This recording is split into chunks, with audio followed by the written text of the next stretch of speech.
My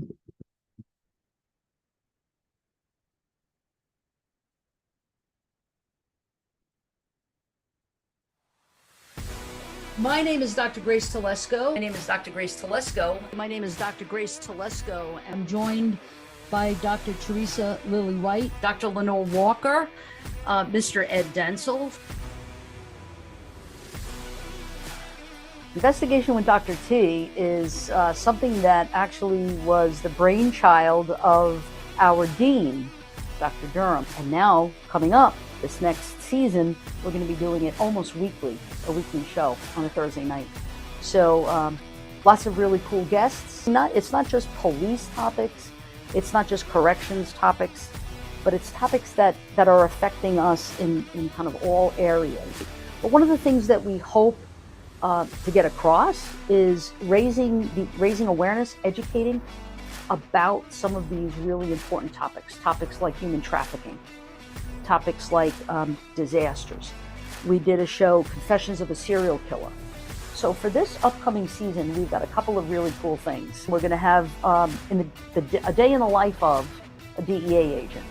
Another really cool one, which is really close to my heart, is going to be on September 11th. Because not only do we want to talk about 9/11 and the work of the NYPD, but I also want to really look at the mental health outcomes. You know, we also have the human trafficking panel. We are going to bring back our Brevard Sheriff, Sheriff Wayne Ivey. It's always a pleasure to have him on. We're going to have Unfound again. Ed Denzel, he'll be coming back a few times, and that's going to be really exciting and interesting too.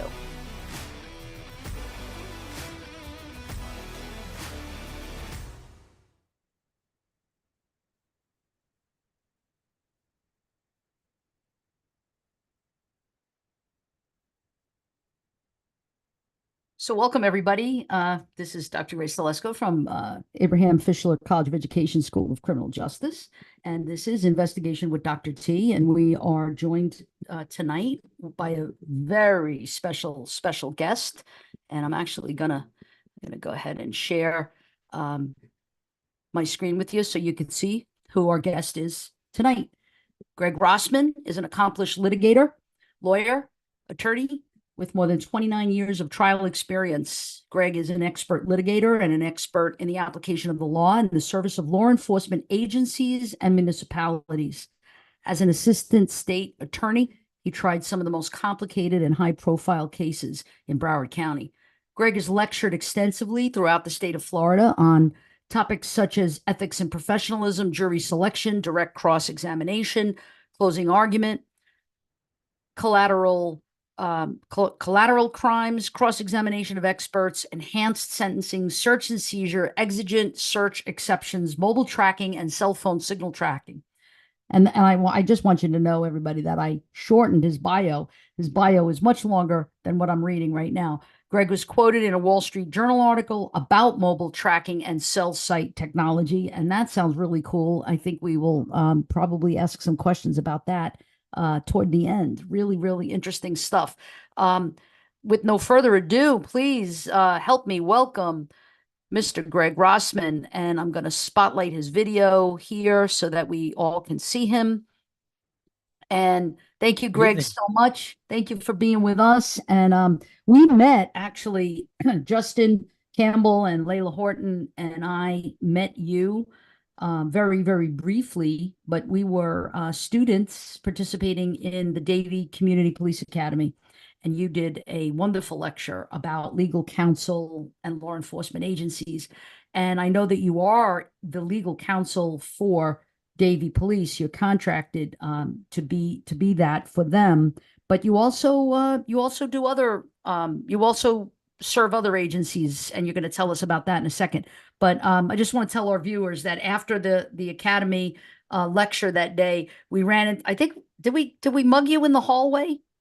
No, it wasn't quite a mugging. It was kind of more of a graceful hug, we'll say. Oh, it was a graceful hug. Okay, very good. Thank you. You're very generous. We loved everything that you had to say, and we thought you would be a really good guest for us for our series in this particular semester. So thank you for saying yes. I know that you're a very busy man, especially when you're going to tell us all the other agencies that you represent. Everyone who's watching will really appreciate that that you're really busy. You have a big calendar, and yet you still found time to say yes to us. So I'll be forever grateful and indebted to you for that. And tell Well, us. I appreciate you inviting me on, honestly, and I love what you're doing here. I love the interactivity between you and the students and guests. I think it's fantastic. Yeah, thank you. Thank you. Thank you for saying that. And so tell us a little bit about you. I know that I read a little bit of the bio, and you are going to tell us a little bit more about the other agencies that you represent. You know, we are partnered with Davie. It's like we're first cousins.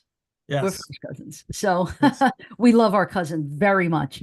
And you'll tell us a little bit about, you know, your experience with Davie, but why don't you tell us a little bit about your other work, your other agencies that you represent, and then we can kind of backtrack to how how did you become a lawyer? What made you interested in the law and your career, you know, from that point, from graduating law school and passing the bar to where you are today. I know that that's probably a lot, but go Okay. for it.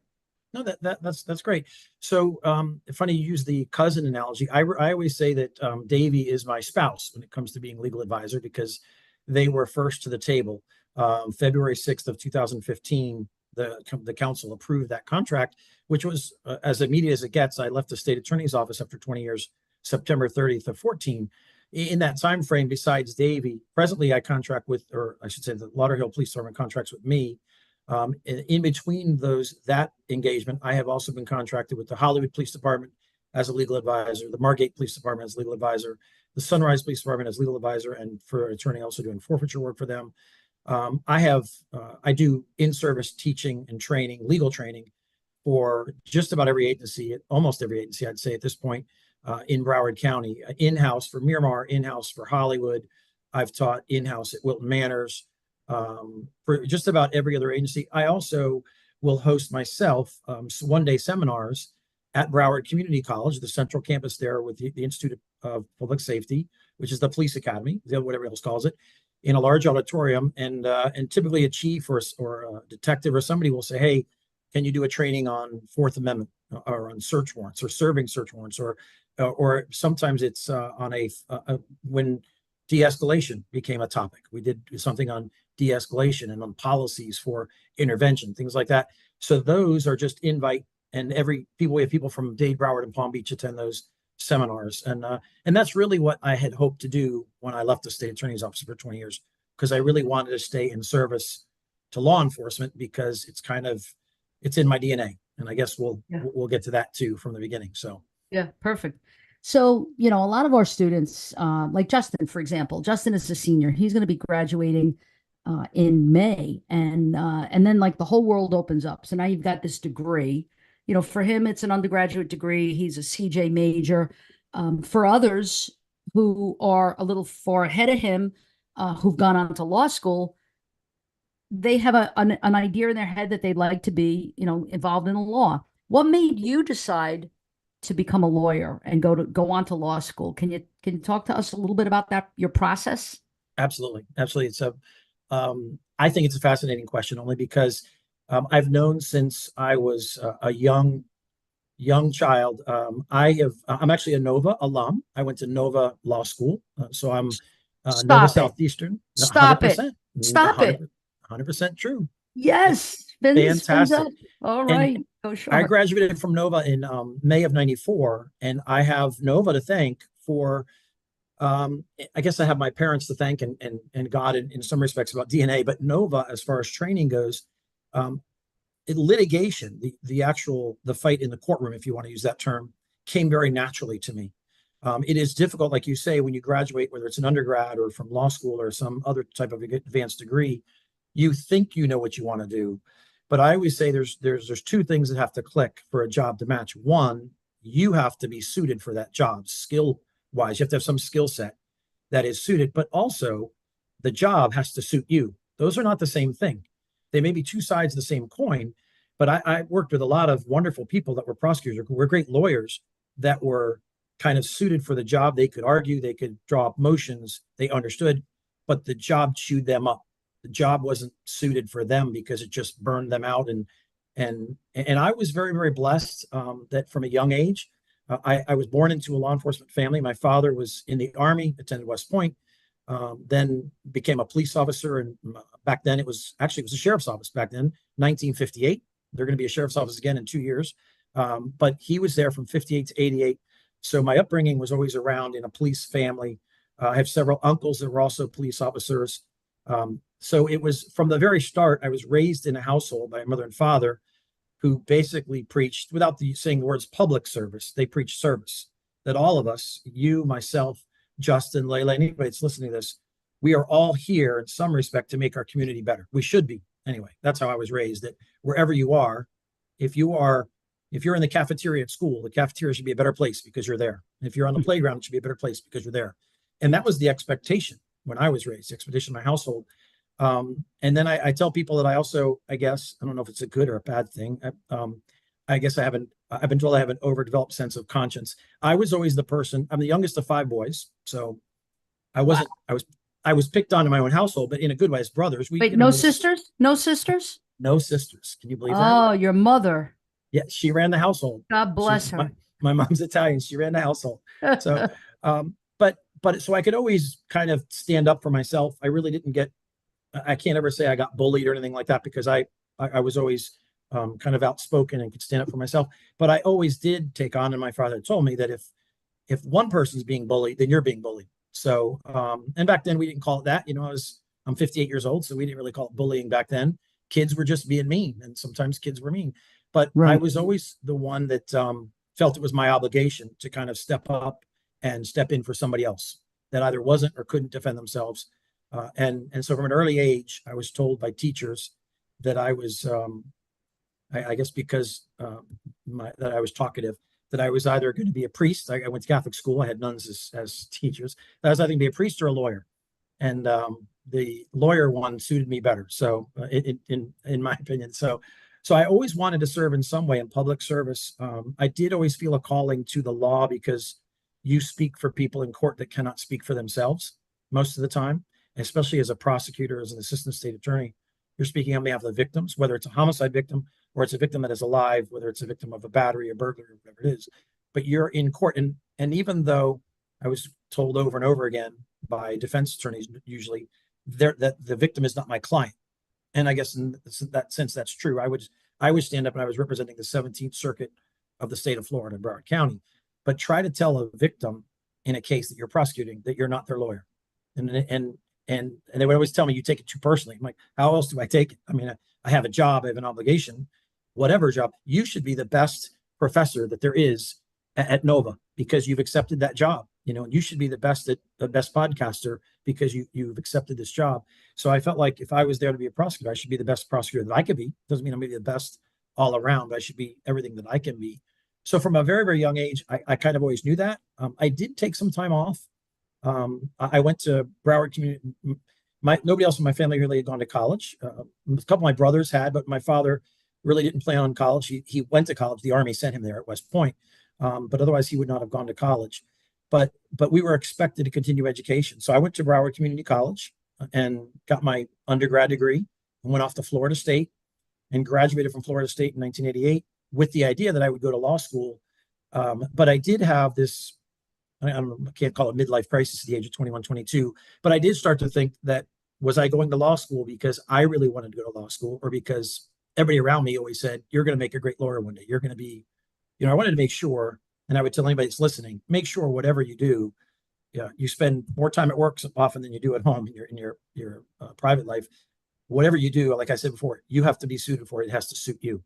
So I worked for a couple of years, gotten engaged and married, and I thought we'd stay in Tallahassee. My wife said our family's in South Florida, so we should move back. And I said, yes, ma'am. That was in 1989. So we've been back ever since. And that's how I ended up going to Nova, because I worked for a couple of years for a private company. And then I did realize, this is something I want to do. And Nova was the best, I would say, bar none, I guess I'm prejudiced because I wanted to be a No litigator. pun intended. No pun intended, bar none, right? The Nova, I'll say at that time, because I know they have changed a little bit, and they follow more of, I guess they call the Socratic method, or what they call the Ivy League method. Nova was very much geared at that time towards litigation. I mean, we had practical application classes, we had trial advocacy, we had mock trials. It was intense. And I wanted to be a prosecutor. The only reason I was going to law school was to become an assistant state attorney. It's the only job I wanted in the law. And to do that, you have to be able to try a case. So Nova gave me tremendous, tremendous training to become the prosecutor that ultimately I became. So I owe all of that. And just for all the other young people listening, I did have intense student loans to get through, and they're all paid back, so they're all gone. So Oh, you awesome. can take on that debt if you're betting on yourself Yeah. and you work hard. And honestly, from that point on, we just had to live within our means or beneath our means, you might say, because sometimes we had to rob Peter to pay Paul. But it can be done. It can be done. So if you're taking out loans, obviously you have to be smart. You know what your situation is. Don't take on money just to take on loans. But I felt like I was betting on myself, even though I was going to be a prosecutor, and you don't get paid like a private lawyer by the state of Florida. I knew that going in. But you know what? It's still our kids. We have two children. They never went hungry. We always had a roof over our head. And I felt like I did really, really every day. I felt like I was doing meaningful work. So Yeah. that's what drew me to it. The last thing I'll say about that is growing up in Dade County. This may shock people that are listening now, but I was born in 1965, so I grew up in the 70s and 80s, and there was a lot of public corruption in Dade County at the time. I know people will be, shocked to hear that. And I actually, when I wanted to be a prosecutor, really originally, I wanted to be a federal prosecutor because from what I saw play out in my time back then, the only agency that really held public corruption accountable was the U.S. Attorney's Office. It just wasn't happening through the state attorney's office, the Dade State Attorney's Office at the time. And I'm not because I'm criticizing saying they didn't want to do it, whatever it was. There were some big cases, and they were brought by the U.S. Attorney's Office. And I always had this idea that a politician, whether the politician is a mayor, commissioner, or whatever they have, or even the procurement officer at a city, somebody that has the public trust that betrays it to whether it's for a bribe or to steal money or whatever. My personal opinion, that person does much more damage to our society as a whole than a 19-year-old kid who happens to be selling a controlled substance 900 feet from a school. And this may be more of a political statement, but I mean, oftentimes it's the undercover officer that sets up that meet, and there's a 3-year minimum mandatory prison sentence for somebody selling drugs within 1,000 feet of a school.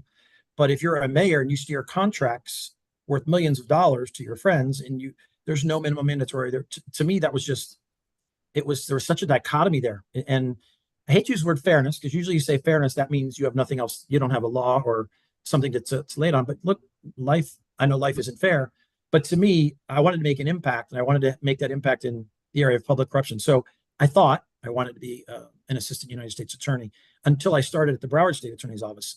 And the work there was so meaningful that I knew I was home, and that I honestly, I thought I would never leave. When I was my final interview with the state attorney at the time, Mike Satz, he asked if I could make a commitment for 3 years, and I said, I want to be here 30 years. I want to be here 40 years. So that was truly my goal, and I really thought that's how it would go. I would serve 30, 35 years and retire honestly and serve the public. But ultimately, it didn't work out for the 30, 35-year mark. But I did serve 20 years Yeah. happily. Yeah. We have so much in common. I didn't know any of this, about you. And it's just so awesome.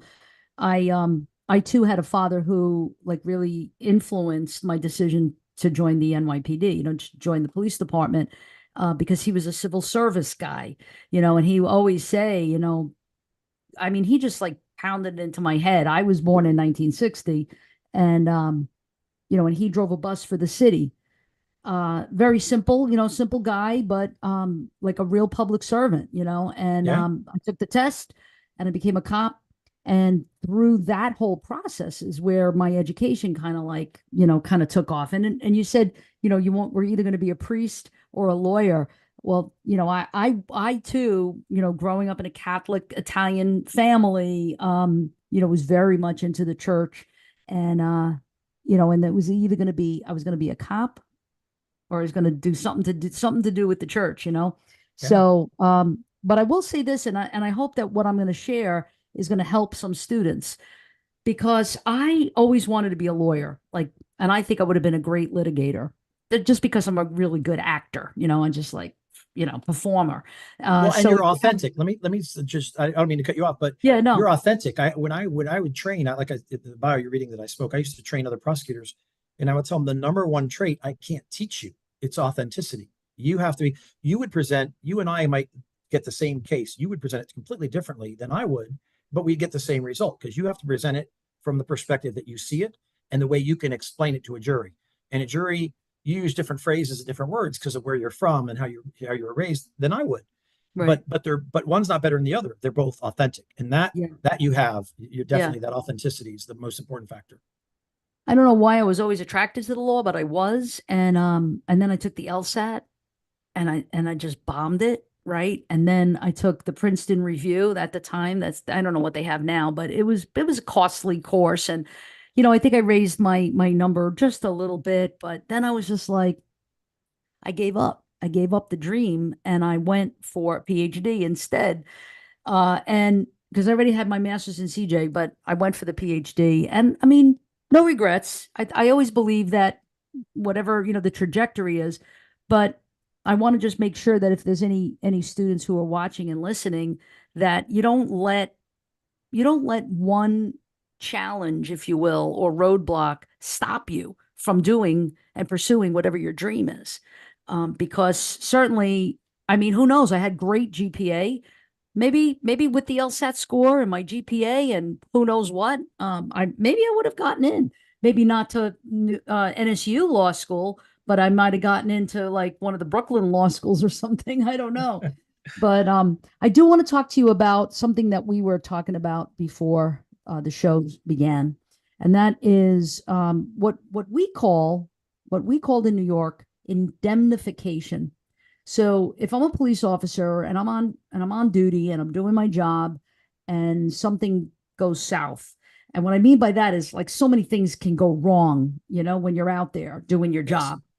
Uh, and you lock somebody up, let's say, and then they sue you for false arrest. So what would happen in New York is it would go to a place called Corporation Counsel, and that is really lawyers for the city. It's kind of like what you do for Davie, I think. Or you were saying to me earlier, the town of Davie would hire attorneys to Yes, they would represent the hire. police officers, right? Correct. So we had our own like team. The city of New York had their own team, so they would represent you, and you wouldn't put your hand in your pocket for anything like that. That's it. All these billable hours, you don't have to worry about it. They're representing you. Perfect. You go to trial. A jury finds that you were liable, negligent, whatever it might be. A couple of things could happen with that. In New York, it could be determined to cut you loose, meaning that you had to pay now the damages yourself as an individual police officer, not indemnified anymore because the Right. jury found you guilty or found cause, whatever. Um, so we were kind of talking about that, and I don't know if most viewers or most people even know about what indemnification is. And you know what? It isn't that easy. So it's not just like a blanket thing. Like no matter what, oh, you were working, so we're going to indemnify you. It doesn't work that way. And a lot of police officers, their careers and all the money they have, whatever little they've saved is in jeopardy. You want to talk about that a little bit? Absolutely. So again, you hit on a couple of the key points. And this, by the way, is not just police officers. This is any public employee, anybody that's paid out of the public coffers has some sort of protection for any what's called discretionary decisions they have to make, as long as it's during the course and scope of their job.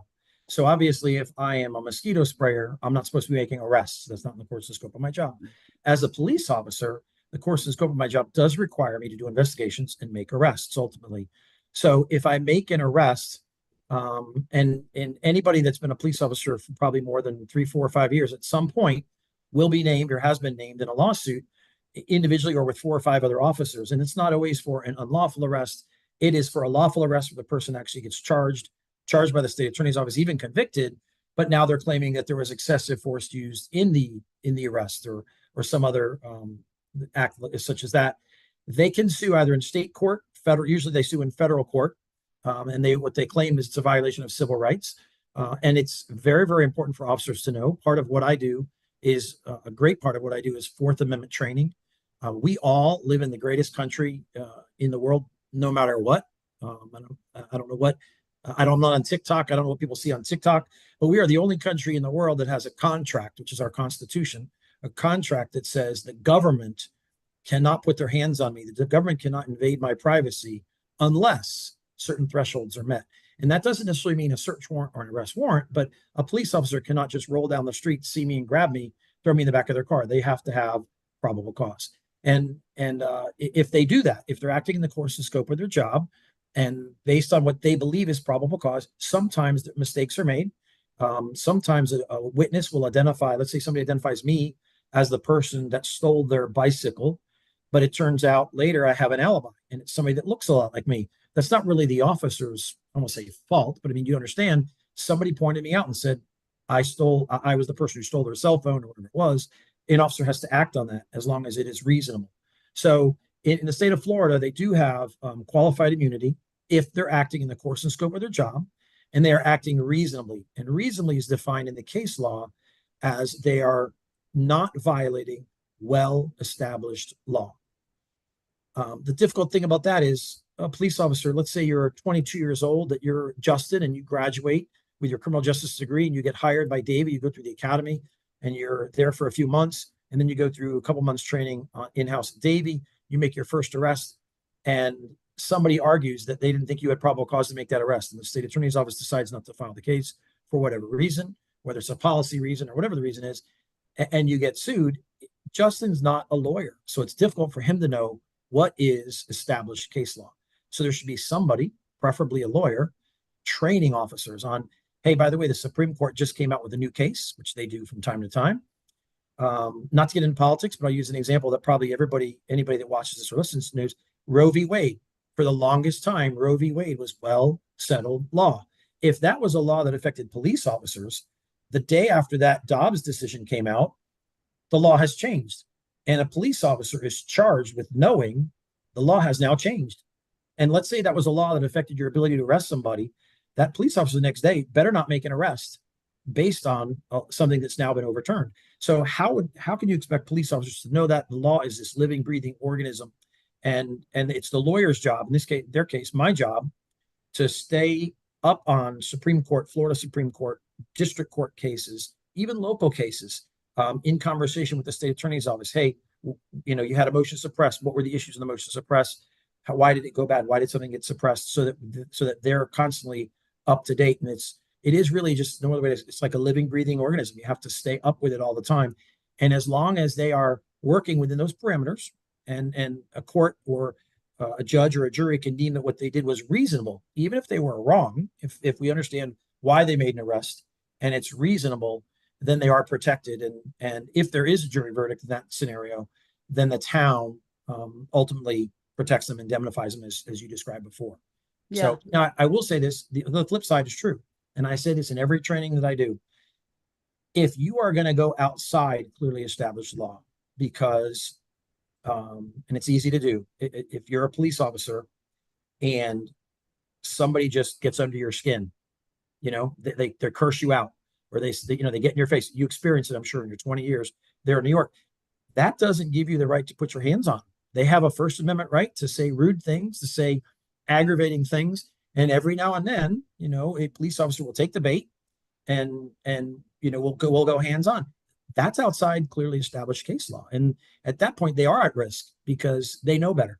They know the Fourth Amendment says, if you're going to restrict my liberty, even just for a little while, to detain me, you have to have reasonable suspicion at the very least. And if you can't articulate that, or if you articulate it and the law looks at it and says, well, that's ridiculous, it's not reasonable, then they lose that qualified immunity. And then they are on the hook. And I tell officers when they say, hey, that's not fair, I said, you know what? There's a solution. Find something else to do then. Like, you accepted this job. You understand what the parameters are. Nobody else has the authority to detain me and deprive me of my liberty for 2 minutes, 2 days, or 2 years without, some other process that you have. So you have this great authority. You are looked at differently. There is a double standard. There should be, because nobody else has the authority you have. And if you don't like that, there's a lot of great other jobs that well-paying jobs that are of great need and great service. Do something else.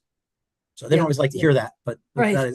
that's my belief anyway. So I don't know if any criminal justice students, in their like introduction to criminal justice or introduction to American policing or whatever course they might be taking, would remember the Rodney King beating, right? So that happened in 1991.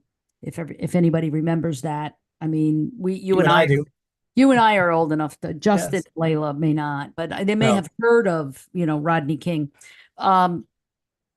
Sergeant Kuhn was one of the officers at the scene. And what I want to talk about, and the reason I'm bringing it up, is to just kind of like explain to our viewers, you had there was a criminal trial, right? There was a criminal trial and the officers were found, they were acquitted. They were found not guilty. In the state system. Yes. In the California Right. state system. Right. So then it went to the federal court, and it went to federal court for violating Rodney King's civil rights. Correct. So it's a federal trial. So some people argue, oh, double jeopardy, but not really. It just double jeopardy only applies to that particular that particular court, if you will. So you've got that jurisdiction. You can't like, oh, he was acquitted, the officers were acquitted, so let's try it again. No, it doesn't work like that because of double jeopardy. But federal court, something totally different now. Now we're talking about civil rights violation, which is what you said earlier. And if Sergeant Kuhn, for example, worked for maybe the town of Davie, maybe he wouldn't have been indemnified. I don't know if LAPD indemnified him all the way through, but there were 3 different trials. The first trial was the criminal. They were acquitted. The second trial was federal. Sergeant Kuhn is the one that took the fall for that, and he spent several years in prison for that. And then there was the third trial, and that was a civil trial, right? Correct. And I think that Rodney King earned, I don't know if he ever got paid that or whatever happened with that. There was a settlement, yes. But there was definitely, I think in the millions, if I'm not mistaken, off the top of my head. We would have to Google that or ask Siri or something like that. But anyway, the reason I bring it up is so that people understand what you mean when you say qualified immunity can go out the window if there's a civil rights violation. Yes, and it does get alleged. Sadly, I am a lawyer, so I guess I can say this: lawyers ruin everything. In some respects, I tell people that 70% of the cost of anything, whether it's a pencil to a car, is insurance and legal fees because of lawsuits. It's a lawyer's fault. It is, and I don't have stats to back that up, but I believe that at least around 70% of that cost is there. At the same time, nobody likes a lawyer until they need one, and then they love their lawyer. Yeah, just like police. Yeah, it's the exact same thing. Nobody wants the police around until they need them, and so I do think sometimes the system is abused in that an officer has to use force. If an officer's trying to arrest me and I'm fighting with him, I will tell you plainly what I tell those officers in training. As the police officer, your job is to win the fight. It's just no ifs, ands, and buts. You cannot lose the fight because too many officers lose their lives losing that fight. Even if somebody's not armed, they can disarm the officer and use their weapon against them. As one of the cases in Atlanta outside the Wendy's happened, he took the officer's taser. The officer was worried if he tases those 2 officers, they're defenseless at that point. So, if people say, oh, well, somebody's unarmed, how can they be a threat? If I'm fighting with a police officer, when I train them, I said, listen, my father told me 2 things on my first day of school in first grade. The only time he took me to school, he said, there's 2 rules in life. Rule number 1 is you are never, ever allowed to start a fight. I said the same thing to police officers. The second rule my father told me was you are always required to finish one. Now, he meant that, so that I would protect myself. But I tell officers the same thing. You should always be trying to bring things down. You arrive on scene. Your job is to calm everything down, separate the parties, let the air out of the room, bring the temperature down, let everybody breathe. But you can't force them to breathe. Somebody might be in a position where they don't want to hear it, and they decide they're going to challenge you. And if they challenge you, you have to win that fight. And then somebody will videotape that on a cell phone and then say, well, Right. look at this. And then they'll say it looks terrible. Well, it looks terrible. That officer wants to go home to his spouse or his kids or his whatever, whoever, everybody has somebody that loves them. They want to go home that night. And if you start attacking me, just the fact that you're physically going hands-on with me tells me you do not have respect for the law and possibly for my life and the life of the other people around me. So when an officer has to restrain somebody, it's not always easy and pretty. And there'll be a cell phone video, and then a lawyer will start bombarding that subject and say, hey, we can sue that officer for excessive force, even though the arrest was valid. They used too much force. They should have only hit you 3 times instead of 4 times, or 2 times, whatever it is, or they shouldn't have used their taser, or they should have used their taser instead of something else. And it's just such a gray area, and it's an easy thing for a lawyer to try to pick apart a year and a half later in a courtroom. But that officer is being attacked in the moment, in the middle of somebody's home office during a domestic violence incident or something. They have to make a split-second decision. So Exactly. it really is important that they know that kind of, we the taxpayers, yes, we ask them to go out there and be the front line for us, so we do have their back. They do have qualified immunity, but again, that is as long as they're doing their job in the manner that we train them to do it in. If they decide they want to be, a cowboy and kind of do their own thing, well, then at the same time, we shouldn't have their back, because that's not what we're paying. We're actually training them to do the exact opposite, to Right. be the one that takes control and stays under control. Yeah, exactly. Yeah. So, I mean, there's a couple of things that have come to my mind while you're talking right now. One thing in particular that I'd like to just kind of zero in on is when you have a preliminary hearing or a suppression hearing, right? Based on, let's say, a Fourth Amendment violation or allegation of a Fourth Amendment violation. Correct. And if it's found to be substantiated and there's a lawsuit of false arrest, does that speak to the qualified immunity going out the window? It does not. There's not like collateral estoppel or res judicata terms that we would throw around in the law, saying that the finding by a judge in a circuit court or a county court in Broward County does not preclude a federal judge from hearing it different, because the elements are completely different. Okay. So for qualified immunity, as long as an attorney, let's say I am representing you, you made an arrest and the defense made an allegation that you went hands-on too soon, before you had reasonable suspicion. Somebody had pointed you out as maybe being the person, but you hadn't engaged with me yet. You hadn't received other information. Later, it turns out your information was correct, but the judge rules you jumped the gun, you grabbed me too soon. So then the gun you found in my pocket is no longer admissible. So now the judge can't use that for their Fourth Amendment weighing. So they're saying, I understand why you made the arrest, because you found the gun and he's a felon. He's not allowed to have a gun, but I don't think it was reasonable to look in his pocket. So the gun is out, and therefore the charge is out. It doesn't mean that at the moment the officer didn't have arguable or probable cause. And in the federal system, as a lawyer, I could represent you and say, Judge, she had arguable probable cause. She believed reasonably, she believed she could detain that person based on, I have to give reasonable facts, based on a victim or a witness pointing them out and so on and so forth. But they can't use, for instance, a memo by a prosecutor that declines to file a case. You make an arrest. I think I'm your sergeant. I think it's a good arrest. The state disagrees. They say, we're not going to file this charge. That document declining to prosecute the case cannot be used against you in federal court, because we're totally different, kind of like apples and oranges. That's their decision. They might have a policy, and the state attorneys, all state attorneys do have policies. They might have a policy, for instance, that they're just not going to prosecute any cannabis cases because they expect it's going to be legal soon, or whatever their reasoning is.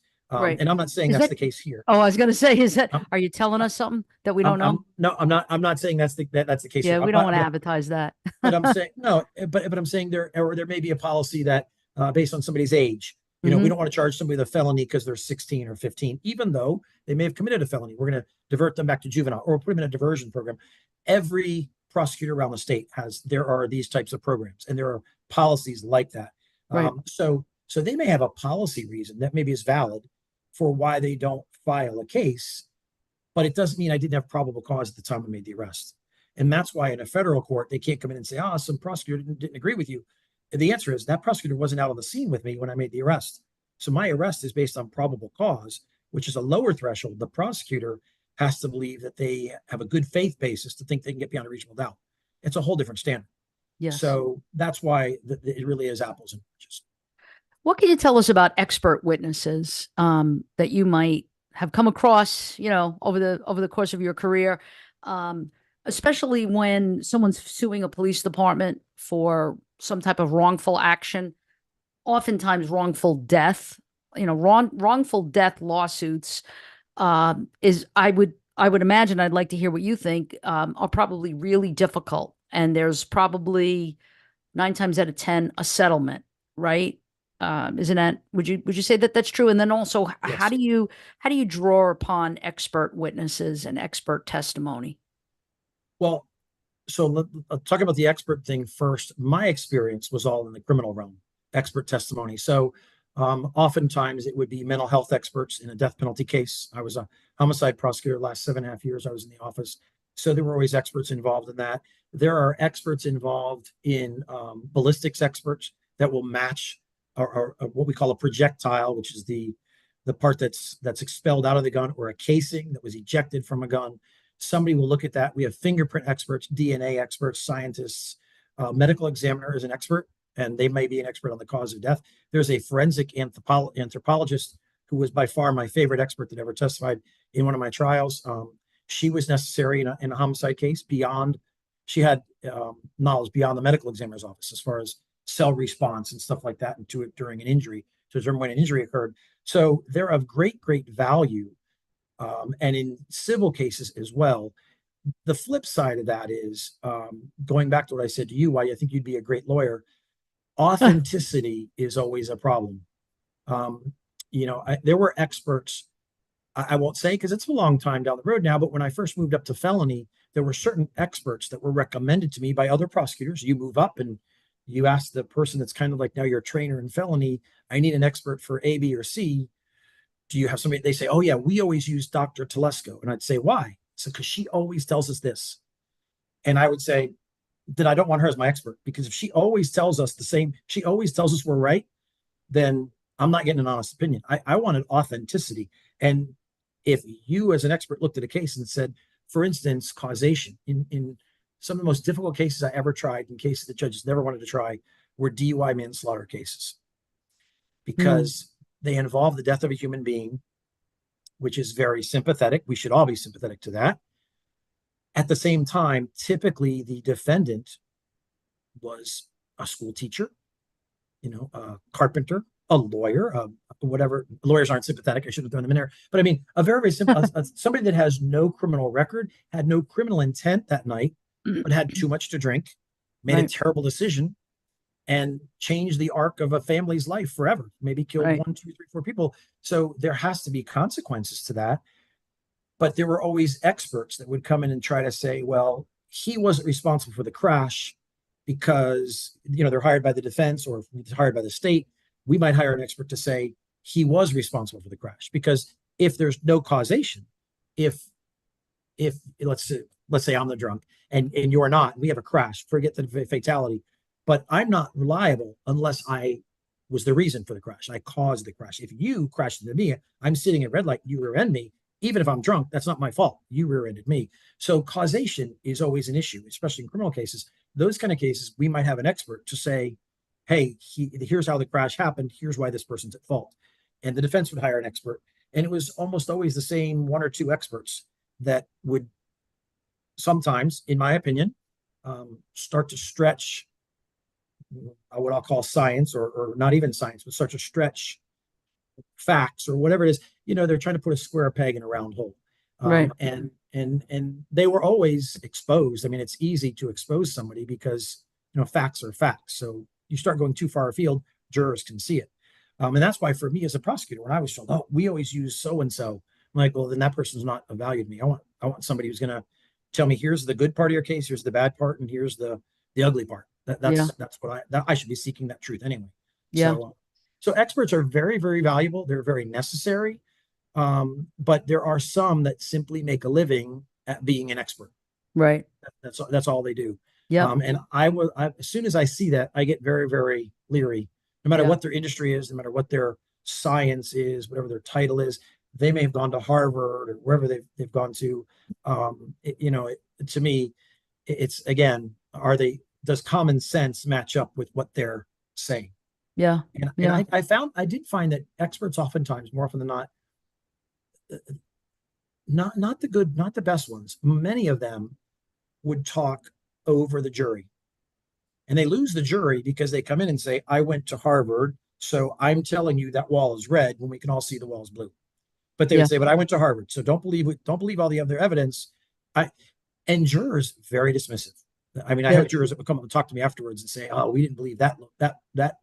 I'd say, "What'd you think of the expert?" Like, "Oh, we knew because again, they want to build themselves up with their credentials.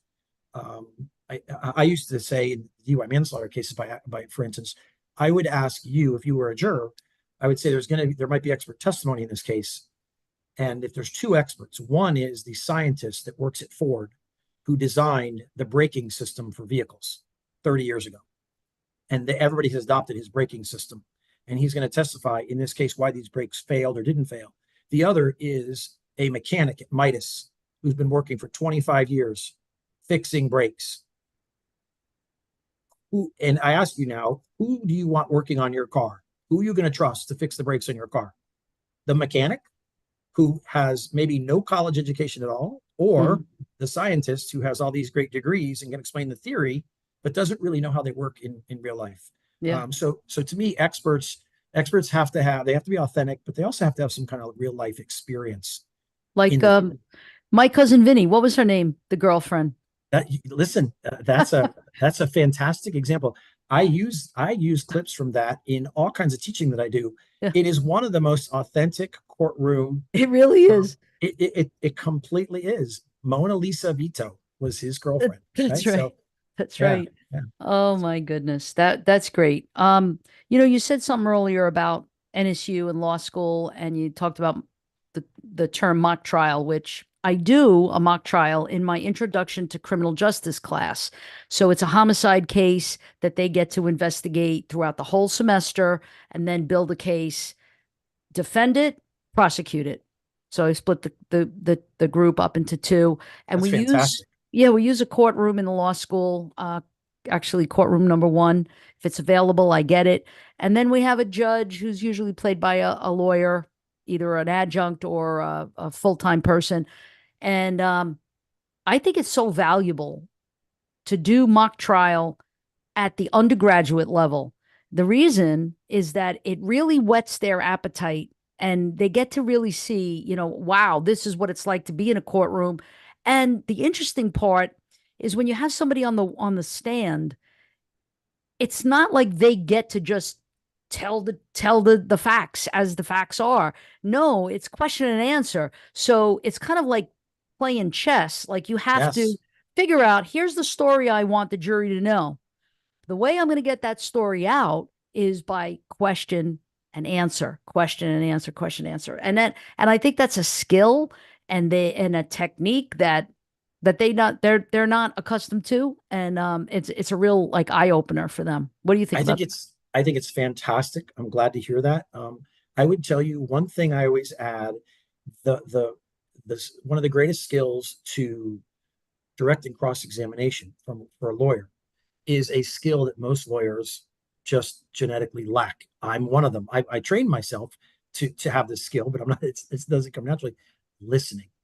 So Mm. I will prepare. You and I will sit down in what we call a pretrial conference, and I will say, Dr. T, here's why you're important in my case. You found the gun next to the pool, and here's why you're only going to be on 10 or 15 minutes. I'm going to establish your credentials as a police officer, why you were there, and how you ended up finding the gun, and who you directed to at the crime scene person, and so on and so forth. But that's it. But during trial, when I ask you a question, sadly, I find out when I used to watch other lawyers and train lawyers, if I have a list of questions, and let's say it's a list of 20 questions, if I ask you question number 3, I will find that lawyers don't listen to their witness. As you're answering question number 3, I'm reading question number 4 to see what my next follow-up is going to be. And as you answer question number 3, you might come up with some great fact, or you're going to use a phrase that I'm going to end up using in my closing argument that during pretrial, when we spoke before, you didn't say it that way. You said it in this eye-opening way And I have trained myself, and I try to train officers. I teach a class 4 times a year. It's called Case Preparation and Courtroom Presentation through the Institute of Public Safety at Broward College, the Police Academy. And I turn the tables on them. I do what you do. In the class, there's a mock trial, and I make them be the lawyers. I make the officers be the prosecutors, just as you're saying. I make the officers be the defense attorneys. And they get really frustrated that they can't get the story told. They want it told because they have to ask questions, as you said, of the witness. And the story is dependent on the answers they get. And one quick example I'll give you, for instance, and when I train police officers, if you ask a police officer, did you see a car? I tell them there's 3 possible correct answers. Yes, no, and I don't remember. Hopefully, if we have prepped and I've called you to the stand, you remember. But if you don't remember, it's an honest answer. Typically, police officers would answer and say, yes, I saw a red 2014 Kia Telluride. And the tag was Alpha Bravo Charlie 123. The next question from the prosecutor typically is, can you describe that car? What make, what model? And as soon as you ask that question, the jury knows that you aren't listening to your own witness. Your witness kind of answered questions 2, 3, and 4. I tell my officers, don't do that. If you're asked, did you see a car? You say yes, you say no, you say, if I need the make and model, it's my job to ask you those questions, right? So I tell them, don't volunteer anything. Whenever I see an officer that came out of court when I was still over in the state attorney's office and they had taken my class, they'd come out and go, hey, I did great. I always get leery, and I'd go find the prosecutor and say, did you have a problem with that witness? Because there's no victory about being on the stand. Being on the stand is about being authentic, whether the prosecutor asks the question, defense asks the question, or the judge asks the question. And not getting rattled. It. And not That's getting it. rattled. Not getting rattled. Well, because it sounds strange, but you don't really have a dog in the fight. Your dog in the fight is to tell the truth. Except if your credibility is being questioned, and that's where the button gets pushed. So, right? It does, but you can't really challenge my credibility unless I allow you to. But by that I mean you can say all kinds of terrible things about me, and if I'm on the stand, I say yes sir, no ma'am, yes ma'am, no ma'am, yes sir, no sir. The jury sees it, and what they see is a slick defense trick that's trying to throw mud on me, and I just let it hit and roll off. But the minute I respond, I tell them, the minute you get down in the mud with that lawyer, it's over. It's game over. Game's over because your credibility's gone. Absolutely. Gone. I mean, I know from personal experience because I was an expert on the job and off the job around police officers' handling of people with mental illness. So there was this case in Brooklyn oh God, I don't know, 100 years ago.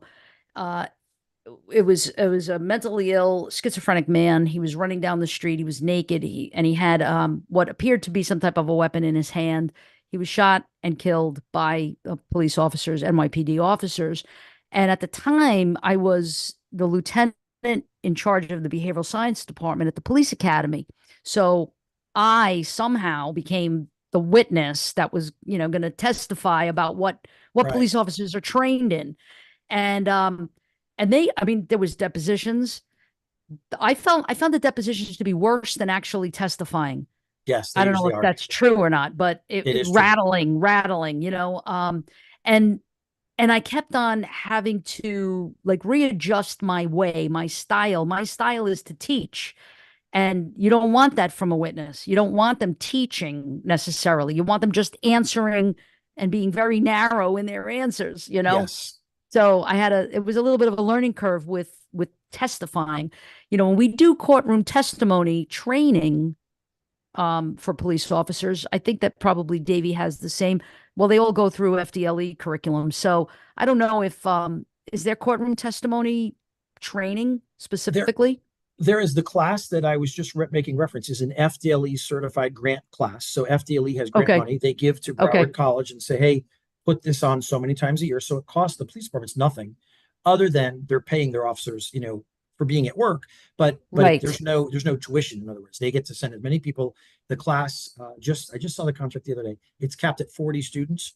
We've had as many as 60 at one time. It just became unworkable for me to do a mock trial at 60. It was too many.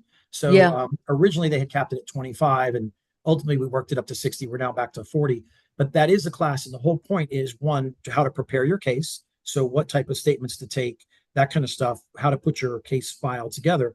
But the second half of the class is courtroom testimony. And Yeah. that's when I make them, like I said, I make them do the mock trial, and they get so frustrated because they prep their buddy who's their witness. They get on the Right. stand and the answers come out completely different than Yeah, what they that's right. expected. That's right. And I had one student tell me, Mm. you should be the lawyer and we should be the witnesses. And I said, no, I want you to see the frustration that I would have as I, the lawyer. That I when love I love when later, they try to make it better.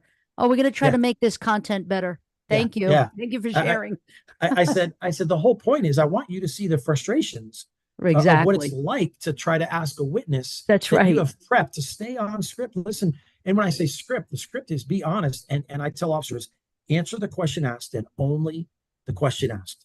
You volunteer nothing. If I forget to ask you something important and we lose the case, that's on me. I'm the Yeah. prosecutor. It's my job. It's Right. not your job to try to win the case. Your job is an independent witness. Come in, tell the truth, answer all the questions honestly, professionally, and you leave. And the result is the result. But that's on me. Not and whenever I tell them, whenever you think you're helping me, you're not, because the Right. jury can see it. The jury Don't can help. tell when if I ask you, hey, did you see something? You go, yeah. And by the way, let me tell you that right away. The Yeah, jury yeah. goes, oh, he's not Uh-oh. independent. He's now Right. an advocate. You That's lost your right. independence, and That's right. they view you as an advocate, and it's very That's right. important to me. Exactly. Yeah, Yeah, and it takes experience, and that's why it I'm all does. for doing this kind of educating, using experiential learning like a mock trial. I think it's so Yes, important. And I agree. I when agree. I do Hands it on. again, hey, listen, when I do it in the fall, would you be I see interested it in? coming. I see the hook. I see the line coming. Yeah. Wait, we'll Yes. see. I'll do it. I'll do it off camera. No, no, Uh, no. It's I won't absolutely. pressure If you. No, no, absolutely. I love doing that kind of thing, provided I have the time. That's the only caveat I have Of to give. So course, I do get of pulled in a lot course, of different directions. Um, absolutely. but And if but there's, absolutely. and especially when you're working for different police agencies, and anything can happen Yes. at any given moment, and then legal counsel My, has to be my there. phone is right So here because I if I get a know, call or a text, I I gotta get it, grab it right away. I So get it, I know. So so Greg, I'm gonna ask for Layla and Justin to come on. These are our my project managers. I They remember work them. behind the scenes. They were part of the police academy experience with you. Yes. And they might have some questions. So I'm going to ask them to come on. Justin, are you ready? Yes, I am ready, Dr. T. Oh, you're this mysterious voice without a face. There you go. All right, excellent. Okay, sir. Fire away. All right, so I just wanted to say I'm so thankful for both of your guys' experience. Like I feel like right now what I'm going through is like kind of what you guys were talking about. I'm 21, I'm about to graduate, and I'm applying to all these jobs. And I recently applied to like the Secret Service. I didn't really say anything to much people, but I did get accepted and I moved forward. And I actually ended up failing the first exam. Yeah, it was really difficult, but I can actually retake it in May. So there's Okay, still hope. I'm Definitely. applying to other Definitely. places. And I great. feel like other opportunities actually open. I was talking to the DEA and I'm actually going forward with them as well. So I feel like there's a lot of opportunities. You just have to make use of them. Yes. Yes. But Remember, my question, remember, Justin, but, it's not how many times you get knocked down, it's how many right. times you get up. Because everybody gets knocked down. Even, I should know Bezos, who owns Amazon. There are things in his life that we don't know about. There are troubles and anxieties he has that we don't know about. Money doesn't solve your problems and stuff. So and it will mean more to you to actually have to fight to get there, and you'll be a better agent because of it. So don't be discouraged at all. Thank you so much. I'm still gonna try. I'm not giving up at all. Any But questions though, my Justin? question My question was, can you actually like describe a particularly complex legal issue that you had to help resolve for a police department? Like, Yes. what was your most difficult? You know, um, I'll give you an example today. So I was on Thursdays, I spend the whole day at Davie Police Department. So I'm there. I have an office. It's between the chief and the deputy chief's office. And some of the advice I give is stuff that I thought I knew secondhand as a prosecutor. Because 20 years and I grew up in a police family, I thought I know how police departments work. And I was reminding them today that it was an eye opener when I started with them February of 15. I was there about 3 weeks and I thought, I have no idea how a police department actually works on the backside of it because there's so much policy. There's so many different, if we want to change the way we do one thing, it has this cascading effect. And so many different people have to be notified. And operations has to be changed. So I might go and say, for instance, today we were discussing an issue where the state of Florida has enhanced the law that allows or requires a state attorney's office, if they want to hold somebody no bond. If I get arrested, and let's say they look at my criminal history and they say, wow, Gregg's been arrested 15 times and convicted, they would declare me a career criminal. But I might be entitled to bond. They can file a motion saying, wait a minute, he's a 15-time offender, he should not have bond. I get a hearing in 5 days. And that's what the law is talking about now. They can't hold me forever. They can say, Judge, hold on, don't give him bond, but let's have a hearing. And they have to present evidence. Well, they need a lot of information from a police department. Davie, in this case, Davie makes an arrest. Typically what happens is when the officer makes an arrest, they write up a probable cause affidavit, and it goes to the jail with me. And it goes to the Broward Sheriff's Office, and they book me in on that. But there's might be 600, that's exaggerated. There might be 6 other reports that were written by other officers on scene, by a crime scene person, somebody that towed the car away and inventoried the car and found evidence in the car doing an inventory. That may take 3-4 weeks to get all written, put together, written up, approved by a sergeant or a supervisor, and then sent to the state attorney's office. So the state attorney's office tries to file cases within 21 days. Well, now they can't wait 21 days. They need all that in 5 days. And they need our officer testifying live in court in 5 days. And typically, they're supposed to notice us at least 5 to 7 days with a subpoena ahead of time, because you might be going on a cruise. You're that officer, and you're going on a cruise on Friday. And as the captain, I tell you, hey, you got to be in court on Friday. You're like, well, I have this pre-planned cruise. So we met today to talk about, there's this new law, and the state attorney's office sent us an email. Hey, we want to hold this person no bond. And it went to the correct person, but that person is a civilian, doesn't have any rank. So she didn't know, how do I get all this done in 5 days?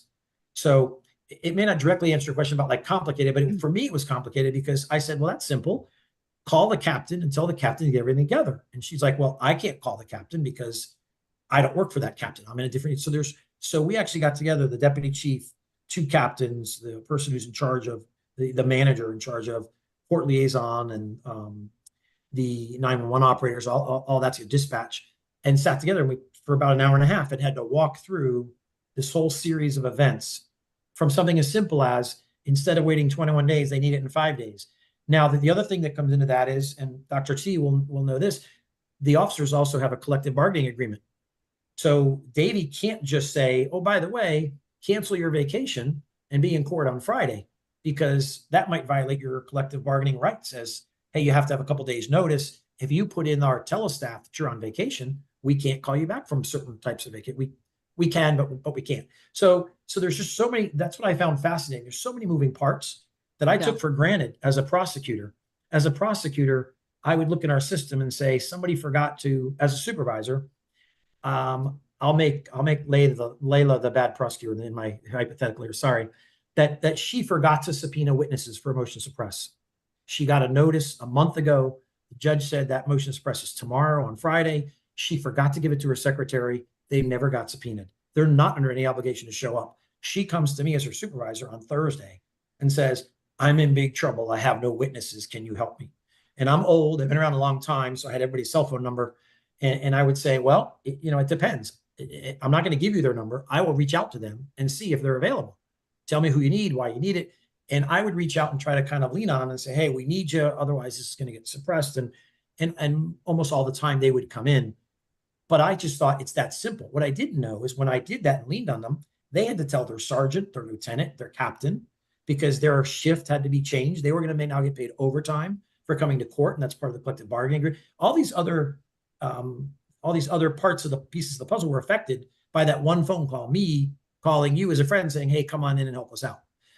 And I never had to deal with the backside of that. Now, every little thing, people don't appreciate it. As a young prosecutor, I would say, don't give me grief, just be here tomorrow. And they'd say, hey, I can't, I'm working, or I'm in training, or I got to call my sergeant. And I thought it was simple as, force of personality. I call you and say, I need you. It wasn't that they didn't want to come in. It's just that there was a lot more to it, So we were dealing with that because the legislature does this often. They'll pass a new law without really consulting the people that it affects the most. And I don't know if, for whatever reasons, I'm not up in Tallahassee, so I don't know what the impetus for some of these laws are. This is a good one. Sometimes there are people that should not be out on bond. So I understand that. And they strengthened the statute that already existed, but they made some tweaks to it. So when you make a tweak like that, it affects the state attorney's office. It affects us. It affects probation officers. It affects victim advocates. It affects victims. If it's a victim crime, the victim might have to be there in 5 days and testify to prove probable cause for this. So there's all these, it's like throwing a rock into a pond. There's all these ripples. And I wasn't used to dealing with that. I just kind of had blinders on as a prosecutor and said, I just have to go to court and I need these people here. And that's their problem for getting there. So what I've learned with Davie is that there's so many different moving parts to everything that it's not as simple as saying, hey, why don't we just change this policy? Because that policy affects 6 or 7 other policies. So I know that's a great example. That's just that was one we dealt with today. So it was at the top of my mind. That's a good one. That's a good one. Layla, do you have a question? And then Justin, we're gonna wrap it up with type 2 errors question, which by the way has nothing to do with the Queen from the last time that he asked that question. But anyway, go ahead, Layla. Oh my gosh. Hi, Mr. Rossman. One of my questions I have, I'm in the ethical dilemmas class. So we're kind of talking about ethical dilemmas with all like professionals and everything in the criminal justice system. And we were talking about lawyers one day. And I think one of my questions for you is how do you navigate your own moral code with the law? Because, you know, we each have our own set of moral codes and our own morals, but how do you kind of differentiate that line between what you think is right and what the law says? For me, and I don't want to be glib about this at all, but it may come off as glib. It's always been easy for me. As I said, maybe at the beginning, I've always been accused of having this overdeveloped sense of conscience. I always believe that when I was a prosecutor, I used to say, we have to be morally certain first that this person committed this crime, and legally certain second. Like somebody might have probable cause, they might have made an arrest, everybody sees it one way. My whole question was, but are we morally certain? Because if we're not, then we should be taking pause and slowing down and saying, wait a minute, are we doing the right thing here? I never, ever, I will tell you this, I'm glad to say I was never asked in the state attorney's office for 20 years. I was never asked to prosecute a case I didn't believe in. I was a supervisor 2 different times in county court and in felony. I approved null prosing, dropping cases where all of a sudden there's new facts and it called into question the facts that we thought we were operating on. And it's hard to explain to a victim that, this person, it's an aggravated battery, but we now have reason to believe that this might not be the right person. And the victim is not happy with that. And I would say I'm not here to make them happy. I'm here to do what's right. And ultimately what's right, someone's going to be unhappy no matter what. So as a child, my dad used to say, the right thing is always the right thing. And if it were easy, everybody would do it. So that's kind of been like the mast that I fly by. The right thing is always the right thing. It's never the popular thing. It's just always the right thing. So I've never been in that dilemma where I had to do I will tell you now, as a private lawyer, having left the state attorney's office for 20 years, I have had people come in and want to hire me that I have not taken as clients because they came in and said, we heard that you're this, whatever. They, heard good things about me, came in and wanted to hire me. And when I listen to them, I tell them, you don't have a case. And they would say, well, I have a lot of money. I'm like, great, you throw a rock, you'll hit a lawyer, but I'm not your lawyer. So it's not, I don't think it's anybody's job to do something that you don't fully believe in. So to me, it goes back to that authenticity thing. The first thing you have to have, and this goes in any job, but especially for lawyers, the first thing you have to have is authenticity. If you're not authentic, juries in court, they see it. They see right through you. And it doesn't matter what your facts are. They don't trust you. And you can have good facts, you're still going to lose. So that authenticity kind of goes to what you're talking about. You have to have that moral compass first. And it's not just in the legal field, as a police officer, as a professor, or whatever you want to do. There's always going to be times where you could take the easy way out. Sometimes the easy way, people go, well, it's not really cheating because I didn't get caught. Like for instance, on a test, you could cheat on a test, but in the end, you're cheating yourself because you didn't learn the material properly and it doesn't serve you well later in life. And you always know that you kind of cut the corners. So that's why the same thing with police officers. I tell them, listen, never cut corners. Always, they're trained to do things and it's easy. You get tired and you maybe don't want to follow your protocol because it's going to take half an hour to make an arrest as opposed to doing it in 15 minutes. Always stick with your training, stick with your protocol, because the minute you start cutting corners, you miss something. And you miss something, you make mistakes. That's Great- good. Thank Great you. question. Thank you, That Layla. is a great question. I'm glad to hear you're taking a class like that. Yeah. Yeah, it's really interesting. You get to And- see a different perspective. Who are you taking it with? I have Professor Timothy Gillette. Awesome. Okay, great. Thank you so much, Layla. Justin, let's close it up with type 2 errors question about sovereignty.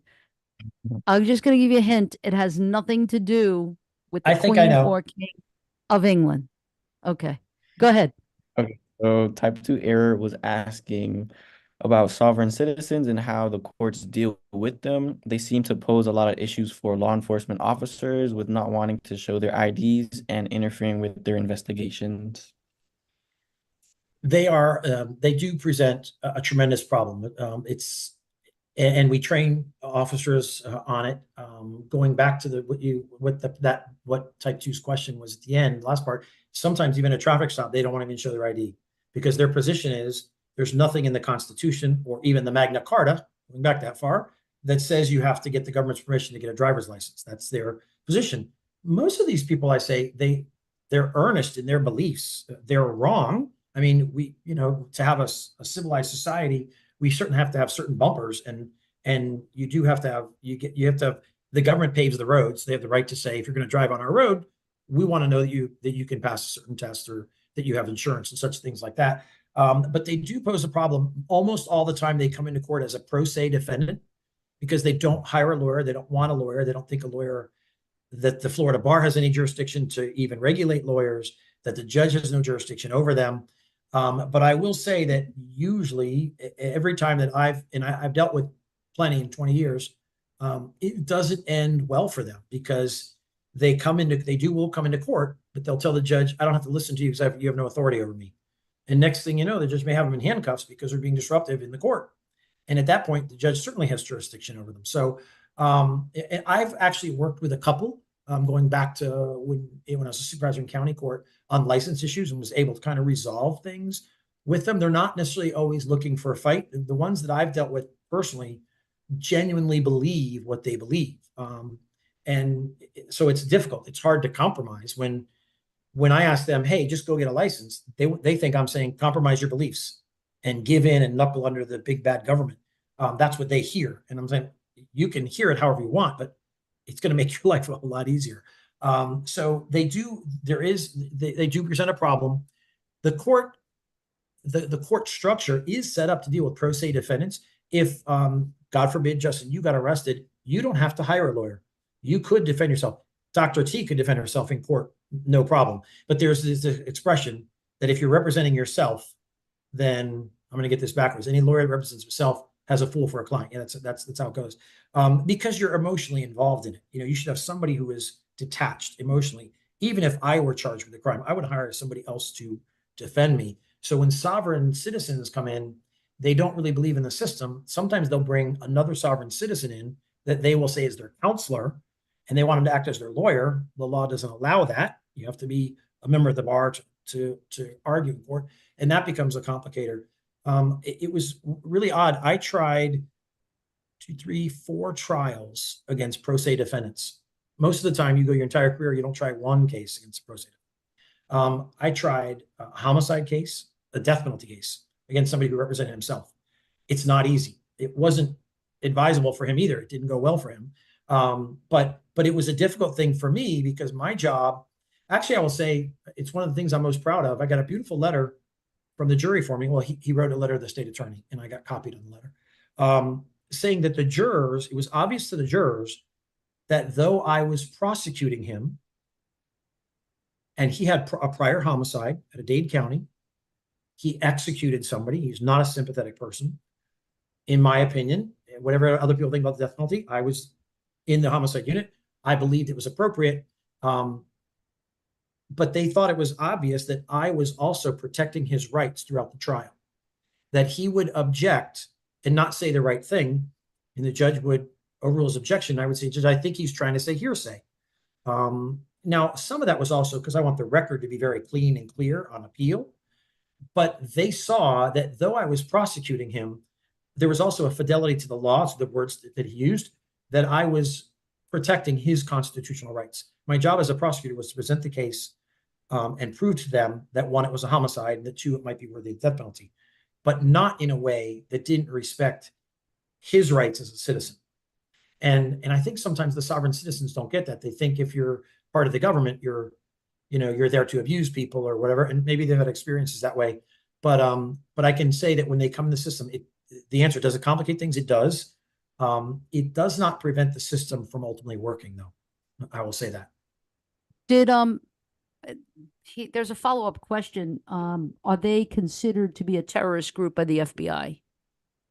I don't know the answer to that, and I would say, I'd want to say no, because when we use the term sovereign citizen, within that, to me, it's like saying Caucasian. Under Caucasians, there's Irish, there's Italians, which I'm half and half. You never know if the name Rossman, but my father's half Italian, half Norwegian. My mom's, that's your better half. I say half Irish, half Norwegian. My mom's 100% Italian. So that's the better half, Greg. That's what my mom told me. So believe me. So to say, you could say Caucasians. Well, what does that mean? So sovereign citizen, there are some sovereign citizens, no doubt in my mind, that they're on a watch list somewhere, but that would be based on specific actions from that particular group, or I want to use the word cell, if you want to say that. But I will tell you, I have dealt with some sovereign citizens that were just, you wouldn't know that they were that unless you happen to scratch them the wrong way. So being a sovereign citizen in and of itself, like I said, there's a certain set of beliefs that doesn't fit in with how we run our society. But I have met some that they're not necessarily looking for trouble or for a fight. They just want to live their life the way they live it. And if they don't come into contact, they don't get pulled over and ask for license they don't have, and that never happens. Then they sail through. In other words, they're not necessarily looking for trouble. There are others that are absolutely looking for trouble. So I would say that it's just too broad and vague a term to say sovereign citizens in and of themselves. At the same time, and you and I might be the only two on this listening or watching at any future point in time. Remember that something that happened, what they call it Ruby Ridge. That was not directly a sovereign citizen situation, but it was an FBI standoff kind of. And there are people that look at that now looking back and say, well, somebody's on his private property. Even the way that we look at what happened to the tragedy in Waco, Texas, with the Branch Davidians, there's always going to be Monday morning quarterbacking, and there should be. I'm not here to criticize either of those situations, how they ended up going down. I wasn't there on the scene.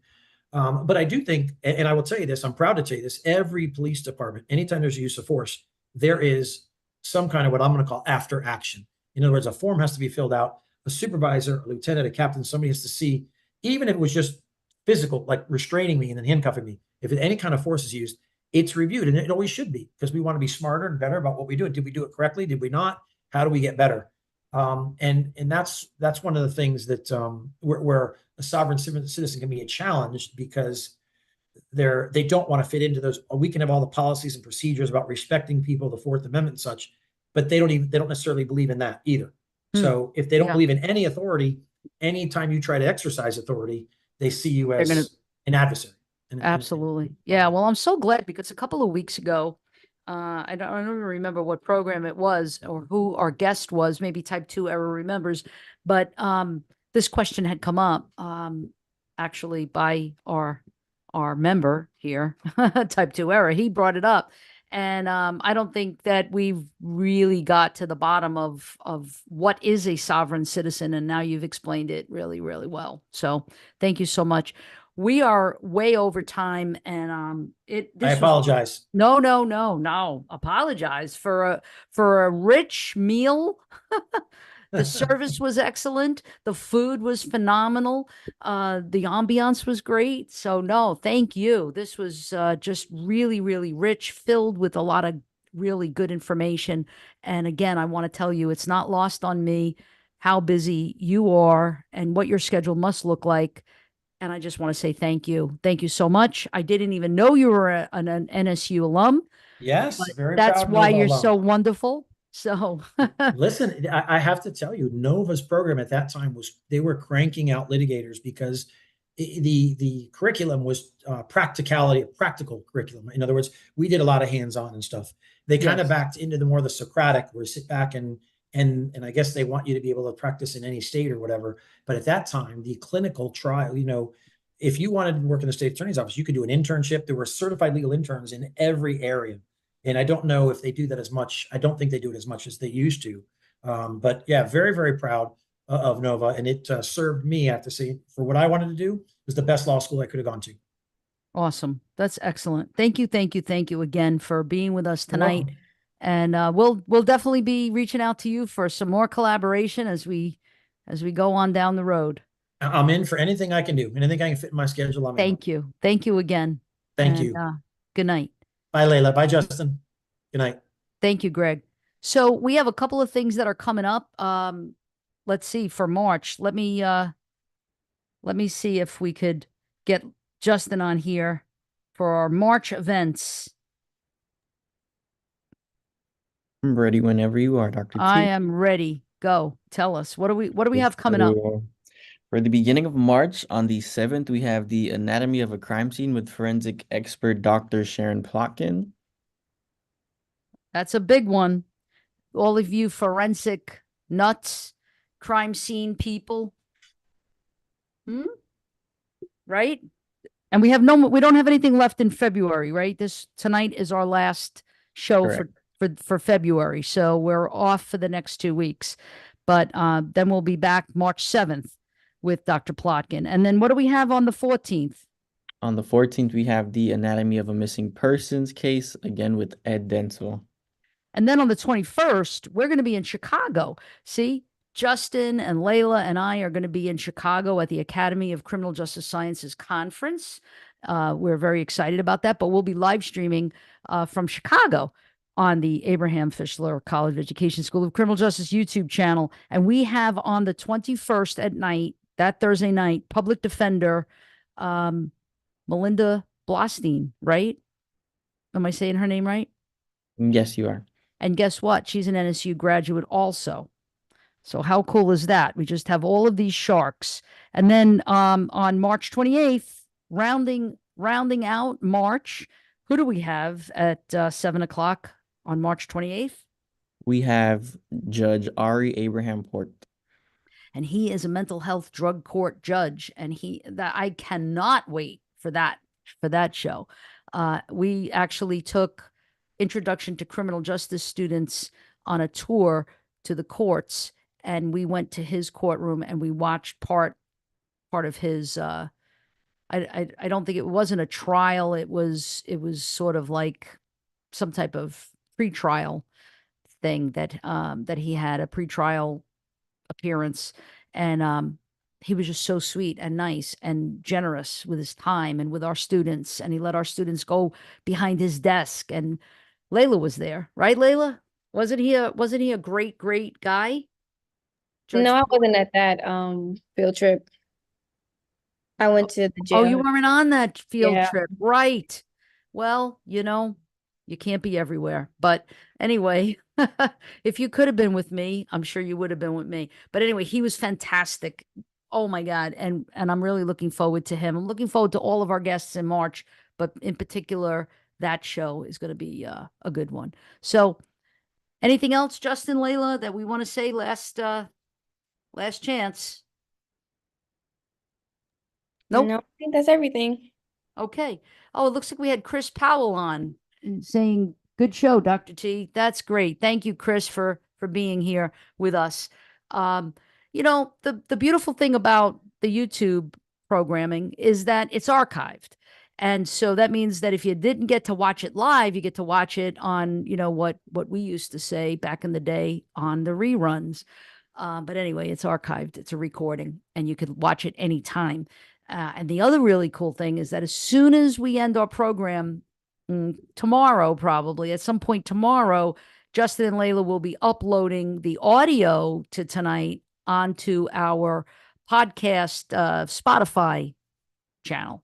And we'll share that also on all of our social media platforms. Okay, so that's it, everybody. Sorry we kept you so long, but it was a great show tonight. A lot of information, a lot of really good knowledge. coming from Gregg Rossman. We really appreciate him, and we appreciate Davie Police because if it weren't for the Davie Police, we would never have met Gregg. And so we're really grateful for that partnership. Good night, everybody.